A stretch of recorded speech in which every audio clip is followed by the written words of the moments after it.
মার খেয়েছে। Leader of অপোজিশনের 5টা এমএলএ এসছে, মিট করতে পারেন না, এত কাজে ব্যস্ত। বচসা, হাতাহাতি, পুলিশকে লক্ষ্য করে ইটপাথর, পুলিশের বাইকে আগুন।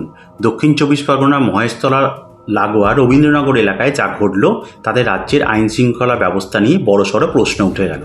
আর সেই আবহে আজ 3টি মূল প্রশ্নের উত্তর খুঁজল দেশ দ্য সার্চ। প্রথমত, রাজ্যের বিভিন্ন প্রান্তে কেন অশান্তি সামাল দিতে পারছে না পুলিশ?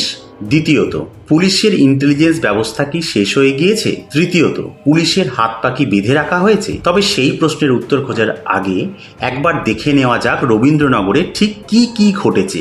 স্থানীয় বাসিন্দাদের দাবি, একটি দোকান বসানোকে কেন্দ্র করে বুধবার যাবতীয় গণ্ডগোলের সূত্রপাত। এক ফল বিক্রেতা কয়েকদিনের জন্য বাড়িতে গিয়েছিলেন, এসে দেখেন যে তার দোকান সরিয়ে দেওয়া হয়েছে।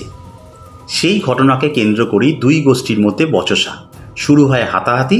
কিছুক্ষণের মধ্যেই রবীন্দ্রনগর থানা লাগোয়া এলাকা কার্যত রণক্ষেত্রের চেহারা নেয়।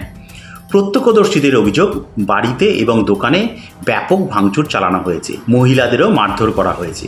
অভিযোগ উঠেছে যে পুলিশ যতক্ষণ এসছে ততক্ষণে পুরো পরিস্থিতি হাতের বাইরে বেরিয়ে গিয়েছে। আর সত্যি পুলিশ কর্মীদেরও প্রাণহানির আশঙ্কা তৈরি হয়েছিল। ইটের আঘাতে মাথা ফেটেছে পুলিশ কর্মীর, জখম হয়েছেন মহিলা পুলিশ কর্মীও, আহত হয়েছেন কলকাতা পুলিশের বন্দর ডিসিও। পরবর্তীতে 4 IPS এর নেতৃত্বে বাড়তি বাহিনী পাঠিয়ে এবং র্যাফ মোতায়েন করে পরিস্থিতি সামাল দেওয়া গিয়েছে। তবে আজ সকালেও থমথমে পুরো এলাকা। এখনও রবীন্দ্রনগর থানা এলাকায় ভারতীয় ন্যায় সংহিতার 163 ধারা জারি করা হয়েছে।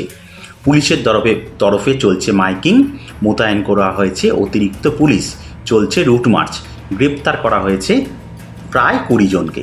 এরই মধ্যে পুরো ঘটনা নিয়ে রাজনৈতিক চর্চাও পুরো দমে চলছে। রবীন্দ্রনগর রাজ্যের শাসক দল তৃণমূল কংগ্রেসের সর্বভারতীয় সাধারণ সম্পাদক অভিষেক বন্দ্যোপাধ্যায়ের লোকসভা এলাকার মধ্যে হওয়ায় এই চর্চা যেন আরও বেড়েছে। সরব হয়েছেন বিরোধী নেতানেত্রীরাও, প্রশ্ন তুলেছেন পুলিশ প্রশাসনের ভূমিকা নিয়ে। পশ্চিমবঙ্গ বিধানসভার বিরোধী দলনেতা শুভেন্দু অধিকারী অভিযোগ করেছেন পুলিশ ব্যর্থ, পুলিশ মন্ত্রী মমতা বন্দ্যোপাধ্যায়ও ব্যর্থ। একই সুরে CPIM নেতা সুজন চক্রবর্তী দাবি করেছেন শিক্ষক বা নিরীহ প্রতিবাদীদের ক্ষেত্রে পুলিশ অতি সক্রিয়তা দেখায়, আর এরকম বিশৃঙ্খলার বেলায় হাত গুটিয়ে বসে থাকে পুলিশ। আর সেই আবহে প্রথমেই যে 3টি প্রশ্নের কথা বলা হয়েছিল সেটারই উত্তর খুঁজবে দেশ দ্য সার্চ। বিরোধীদের দাবি, এই 3টি প্রশ্নই আসলে একই সুতোয় বাঁধা, আর সেটা হলো পুলিশকে নিষ্ক্রিয় করে রাখা।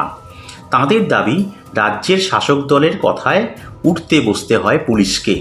শাসক দল বা শাসক দলের পক্ষে থাকা কেউ কিছু করলেও পুলিশ হাত পা গুটিয়ে বসে থাকে, বলা ভালো বসে থাকতে বাধ্য করা হয়।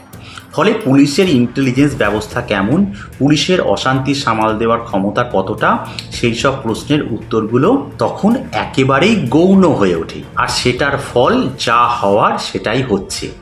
পুলিশকে পাত্তাই দিচ্ছেন একাংশ। কোনো অশান্তি হলে পুলিশ পরিস্থিতি কি সামাল দেবে, পাল্টা তাদেরই হামলার মুখে পড়তে হচ্ছে। বিপন্ন হয়ে উঠছে পুলিশ কর্মীদের জীবনী। এমনকি রবীন্দ্রনগর এলাকায় বুধবার যখন তাণ্ডব চলছিল তখন পুলিশকেও বলতে শোনা গিয়েছে, আমরা এই কয়েকজন আর ওদের অত লোক, প্রাণটা বাঁচবে কিনা সেই ভয়ে ছিল, আসলে ভয়।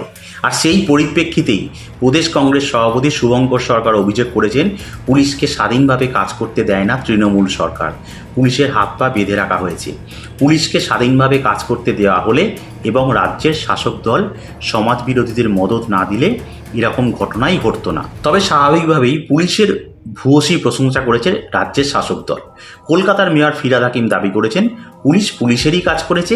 একই সুরে তৃণমূল নেতা কুণাল ঘোষ দাবি করেছেন আহত হলেও দায়িত্বশীল ভূমিকা পালন করেছে পুলিশ। সত্যিই কি তাই? কমেন্ট করে আপনাদের মতামত জানান দেশ দ্য সার্চকে।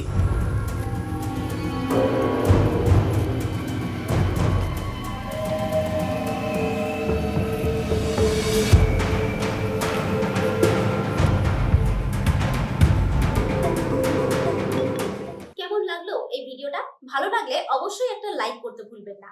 এরকমই নানা রকমের রোজকার খবর, সেলিব্রিটিদের আপডেট নানা অজানা কাহিনী থেকে শুরু করে জ্যোতিষশাস্ত্র এমনকি স্বাস্থ্য সংক্রান্ত টিপস সবকিছুই আপনারা পাবেন আমাদের এই ইউটিউব চ্যানেল দেশ দ্য সার্চে। আরও এরকমের খবর দেখার জন্য আমাদের ইউটিউব চ্যানেল সাবস্ক্রাইব করতে ভুলবেন না, অবশ্যই বেল বাটনেও ক্লিক করতে ভুলবেন না। দেখা হবে পরবর্তী ভিডিওতে। ভালো থাকুন সবাই, নমস্কার।